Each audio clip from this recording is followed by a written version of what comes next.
Okay, mine damer og herrer, vi skal gøre følgende. Vi skal trække data ud af vores tabel fra sidst, så det kommer til at se cirka sådan her ud. For hvert land skal vi benævne kurve, vi skal benævne aksen, og vi skal benævne diagramtitel. Og vi skal flytte et diagram til et egen faneblad, hvor vi benævner det med Brasilien for eksempel. Og det hele tager vi fra tabellen. Så lad os starte. Nu har jeg lige gjort det for Brasilien, kan I se for oven. Nu gør vi det for Tyskland. For hvert land ad gang gør vi det. Så starter her et sted, holder shift-knappen ned, og så begynder vi ellers at markere det hele. Helt frem til kolonne K må det være. Så holder vi der, og så kigger vi på følgende. Indsæt, og så vælger vi kurver med datamærker. Ja. Og så får vi et diagramtitel lige midt ind i regnearket. Skal vi ikke have? Vi skal flytte det til en ny fane. Så her højre klik, og så flyt diagram. Bum. Og så til nyt ark, tak. Og så hedder det selvfølgelig ikke diagram 3, men Germany, Tyskland. Ikke? Okay. Jeps. Super. Ser fint ud. Som I kan bemærke her, hvis jeg switcher lidt mellem Brasilien og Germany, så kan vi se her, at vi mangler årstallene. Årstallene er ikke med her. De står bare som 1, 2, 3, 4, 5, 6. Det duer ikke rigtigt, så vi skal lige have fortolket årstallene korrekt. Nu skal lige se. Det skal vi lige have gjort. Så vi højre klikker. Marker data. Windows hedder det vist valgdata. Sådan. Og det som vi skal få fat i, det er følgende. Vi mangler de her vandrette aksenavne. De er ikke med her. Så dem skal vi vælge først, og det er årstallene. Vandrette aksenavne, det vil sige x-værdierne. Det er årstal, det er jo en tidslinje. Så vi klikker på den her lille ikon, det er pil-ikon der. Klikker vi på. Sådan. Og så går vi her i tabellen, og så vælger vi dem her fra oven. Skal vi se. Der er den. Der. Jeps. Og så holder jeg markøren ned. Sådan der. Og så kan I se, nu står der tabel celle F1 kolon K1. Og det er lige præcis de celler, vi skal få fat i. Fra F1 til K1. Så trykker vi på den her røde pil nedad. Sådan der. Yes. Så lad os se, hvordan det ser ud. Siger vi okay til det? Ja, se her. Så er der Germany. Så har vi fået et årstal. Super. Så laver vi om på diagramtitel. Germany. Dejligt. Godt. Væk med det her. Så kan vi se, at vores kurve de er sådan lidt presset sammen for oven. Og det skyldes, at der står en hel masse fodnoter her forneden. Og det er fordi, at vi ikke kun har taget kurveoverskriften, altså hvad er det for nogle tal, kurven beskriver, men også af de her fodnoter. Og de skal væk.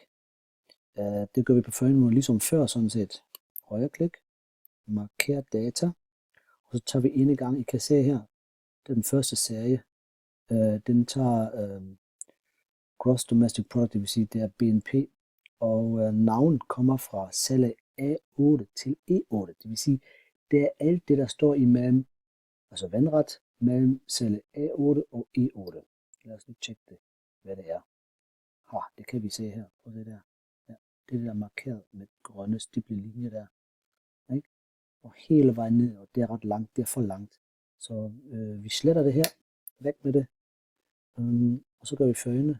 Så arbejder lidt med pigeknapperne, så kommer der igen sådan stiplet frem. Og det er den, vi skal bruge. Så egentlig er det kun den her B8, vi skal bruge. Det er det hele. Ikke mere. Sådan. Så kan I se under navn her, så står der tabel B8. Dejligt. Næste. Vi kan også sige OK for at lige at tjekke, om det er korrekt. Jeps, prøv at se her. Det hele er blevet reduceret. Nemlig BNP i faste priser, står der. Og nøjagtigt det samme gør vi med de andre. En gang til. Marker data. Yep. Næste er inflation. Hvor kommer det fra? Gætter på, det står i B9. Prøv at se her, ligesom det her, der står i B8, så står der næste i B9. Tror I ikke, at det er rigtigt? Det tror jeg. Så det, som vi gør her, vi gør det meget nemmere nu. B. Og så skriver vi, skal vi lige passe på her. Ja. Jeg skal lige slette det ordentligt. 9.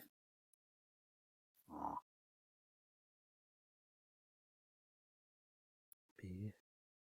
Var det? Og så dollar. Yes. Det ser, om det passer. Ja, inflation. Den ligger der. Inflation, end of period, consumer prices. Ja, ligger der. Og nummer 3, det er den grønne her. Lad os se. Grøn. Det er unemployment. Gør vi på samme måde. Vi kan skrive det over. Vi kan bare hente det i tabellen. Vi bestemmer selv. Se her. Sådan der. Vi henter i tabellen. Stoler ikke rigtigt på den. Gør det rigtigt igen. Så den der. Slatter det her op for oven. Unemployment. Henter vi herop. Sådan der. B10 nemlig. Og så videre. Næste. Det må være B11 så, tror jeg ikke. Jo. Slat. B11.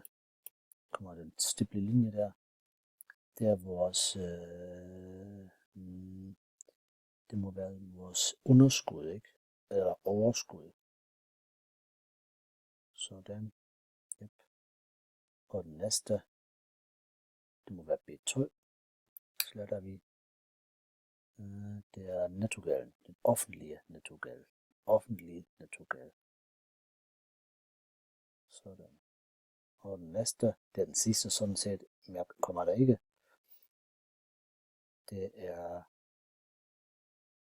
Det er betalingsbalancen i procent af BNP. Super.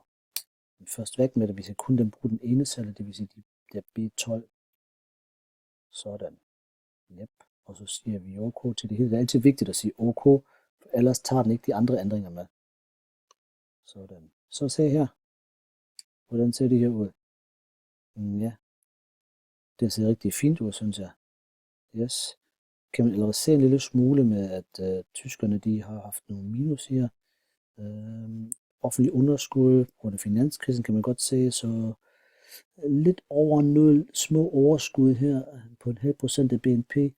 Ja, og vi kan også se, at nettogælden den bevæger sig den nedad, heldigvis for dem. Ja, knap 50% af årets BNP. Her kan vi allerede begynde at analysere nogle lande ved hjælp af de her målepunkter, som I kender fra kapitel om makroøkonomisk landanalyse. Så god fornøjelse med det, og så gør det et land ad gangen. Husk at gemme undervejs. Gør jer det nemt. Spørg hinanden først, og så spørg I læreren. God fornøjelse.